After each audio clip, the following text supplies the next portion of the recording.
Welcome to Trippy Commentaries and our WWE RAW reactions. We have a crazy episode to break down for you guys. Tonight's episode of RAW is leading into this year's SummerSlam event. We are extremely excited for this year's SummerSlam. It seems like it's going to be the biggest SummerSlam in a few years here. Indeed. And on top of everything, it was Hulk Hogan's birthday. Happy birthday to the Hulkster. We're huge fans here at Trippy Comms. Let's go ahead and get into it. I am joined by Retro Brett. Retro, I know we had some tough news this week with the loss. I guess he was let go. Alberto Del Rio is no longer a member of the WWE. Well, adios, Alberto. I feel that he's actually might be a blessing in disguise for him.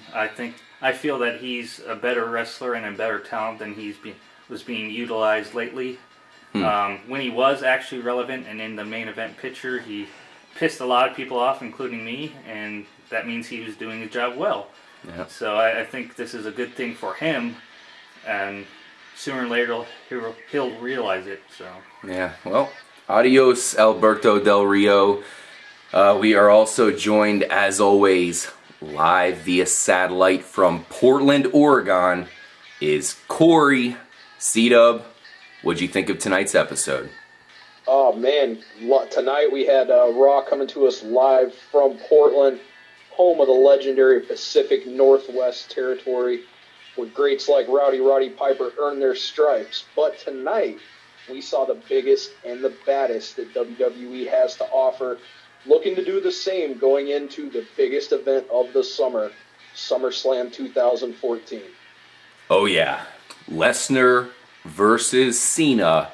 This was a big match heading into the night, and I feel like after tonight, it's even bigger. Let's go ahead and kick it off, guys. Tonight's Raw started off with Paul Heyman and his boy, Brock Lesnar, who he called the Conqueror. I really like that. I thought that was awesome. C-Dub, what happened to kick off tonight's episode of Raw? Well, we saw it all start off with a shot of all the gifts up on the stage for the Hulkster. As you said, Hulk Hogan's 61st birthday celebration. But before we could get into any of that, Brock Lesnar's music hits to start off Raw. Out he comes to the ring with Paul Heyman. Lesnar had instructed Paul Heyman to so-called sell SummerSlam to the members of the C Nation. He basically went on to say that at SummerSlam, bad things are going to happen to a good person whenever Cena takes on the Beast. Heyman basically went over the list of all the different names that Lesnar's conquered in the past, from The Undertaker, The Rock, Hulk Hogan, the birthday boy himself, Triple H, all the greats. Brock has beat them all. We heard a pretty funny segment where Paul Heyman channeled his inner John Cena and rapped a little bit for us. The crowd, I mean, he got a decent reaction for it, I guess, for what it was. Heyman did go on to tell us that this house, this WWE Universe, is now Brock's house. He said that he's going to take Brock out to a little dinner. Everybody have fun with the birthday party, but after dinner, the man of the house is coming home. Well, I mean, to me, you know, certainly this has major implications for later on in the night. I'm sure that John Cena wouldn't take Brock's words lightly there whenever he responds. Brett, what did you think about Brock Lesnar coming out here right out of the gate and just talking about how he's going to annihilate John Cena at SummerSlam? Well, he didn't say he was going to annihilate John Cena. His mouthpiece, Paul Heyman, did. But I think it's Advocate. That's a great way to kick off Raw, and I like it. I like the little rapping from Paul Heyman. He showed a little different side to him, and that actually brought me back to old school John Cena, and they should bring back John Cena's rapping ability. Oh God, please no. Now, C-Dub, we should mention that we saw John Cena defeat Brock Lesnar back in 2012. Now, from what they were saying tonight, they're pretty much saying that Brock Lesnar was not 100% for that match. So Paul Heyman kind of told everybody that that was not the real Brock Lesnar Corey, I know you're, not to give any spoiler warning or spoilers out for our preview. I know you're definitely a Lesnar backer at this point. What do you think's different, besides, of course, his health at this point? I mean, Cena won last time around. Well, Cena did win at that Extreme Rules 2012 matchup, which I thought was an awesome matchup. I mean, I ordered the pay-per-view just to see it. It was a hell of a fight, and legitimately, Lesnar was still recovering from the diverticulitis, which basically ended his UFC career. But, to me, as far as in storyline, in the WWE Universe, the difference between that Brock and this Brock is that Brock was one who was making his comeback, sort of posturing, getting back into the company. It was his first big match. This Brock Lesnar that John Cena is going to face is the man who conquered the Undertaker's streak. He is the most powerful force in the company, completely undeniable. I hate to spoil it. I don't think it's a bit of a secret at this point. Cena doesn't stand a damn chance. I figured you'd say something like that. Let's go ahead and move on, guys. Roman Reigns came out, and we saw Kane appear without his mask. Now, Kane has a new position. Pretty interesting here, as who knows what kind of things he's going to be getting into in this non-fighting persona he's got now. Corey, what happened here? Yeah, we had heard that Roman Reigns would face off against a hand-picked opponent by the Authority. He was in the ring already. Roman Reigns and all of us then heard Kane's music hit. Out comes corporate Kane in the suit.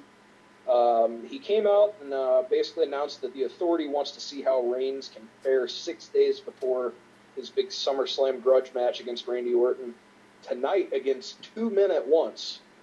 We then heard of the familiar strains of the entrance music of Ryback. My thoughts right off the bat, this should be a cakewalk for Roman Reigns. It sort of was. He started off against Curtis Axel. Bit of a methodical pace here in this handicap match. Ryback still gets the Goldberg chance. Still very physically impressive and still sucks completely at wrestling. Roman Reigns victorious tonight with a big win over Ryback. Looking real powerful in this matchup. And then I know, RJ, afterwards, we did have an in-ring interview with Roman Reigns, and I believe it was Renee Young. Oh, yeah. Yeah, that was a pretty good interview. Roman Reigns called out Randy Orton. He was saying that, of course, Randy Orton's calling Roman Reigns out for stealing. Roman Reigns is saying, I haven't stole anything from Randy Orton yet, as he said he's going to steal his, his soul or something like that. He's going to kick his ass for the most part. One quick question back at you, Retro Brett, about Kane. What do you think about Kane's new position as Director of Operations for the Authority? I think he's kind of a puppet of Triple H again. Well, he has been for the last 2 years or so, but do you think that's anything good is going to come out of that? Possibly some interesting matches, maybe? No. I think that, maybe 5-6 months down the road, he'll don his mask again and be the Demon Kane again. Then we'll go back to Corporate Kane. Yeah. I don't know. I am happy that he's sticking around. I thought possibly he would be just leaving altogether, so at least he has a role still with the WWE, at least on every night's Raw. I'm sure we'll be seeing a lot of him even past this year's SummerSlam. Now, after the whole interview there with Roman Reigns, we did see Randy Orton as well. He was talking to Kane, who we just mentioned there.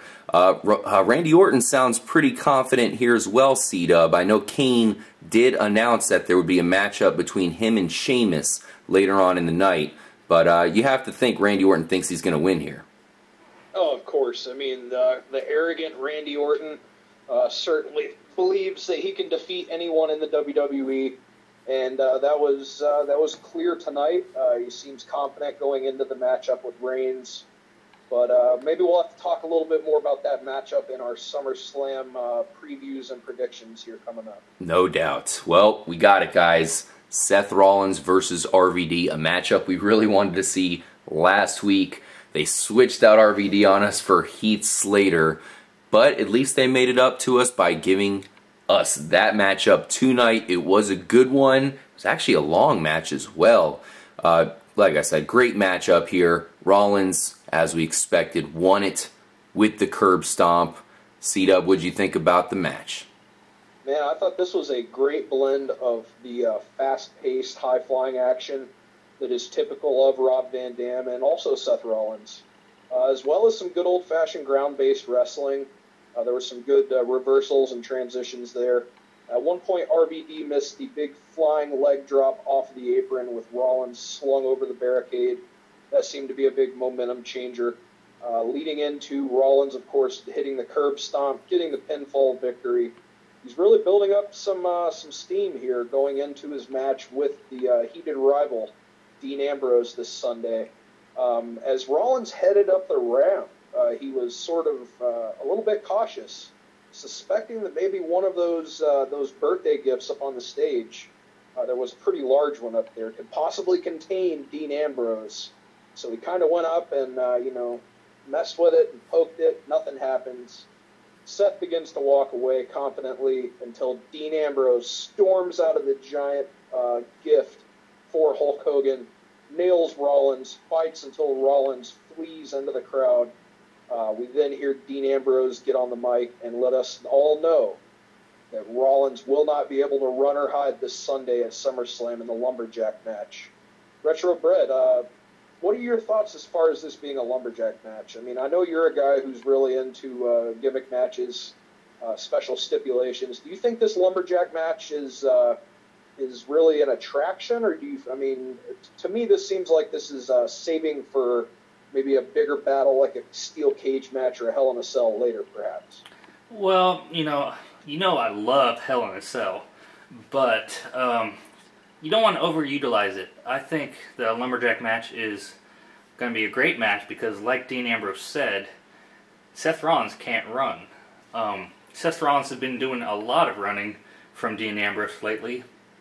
And I also want to point out, did anyone catch the commentators were saying that Seth Rollins was sensing Dean Ambrose's presence, and Dean Ambrose actually came out of a present. Interesting pun there, possibly. Mm-hmm. Very nice, Retro Brett. Good eye, or I guess good ear in this case. What'd you think about that matchup, the Seth Rollins versus RVD? Of course, a legend here. Thought it was a pretty good one. Well, I don't want to say everything Corey just said, but pretty much the same thing. I mean, yeah, they're two.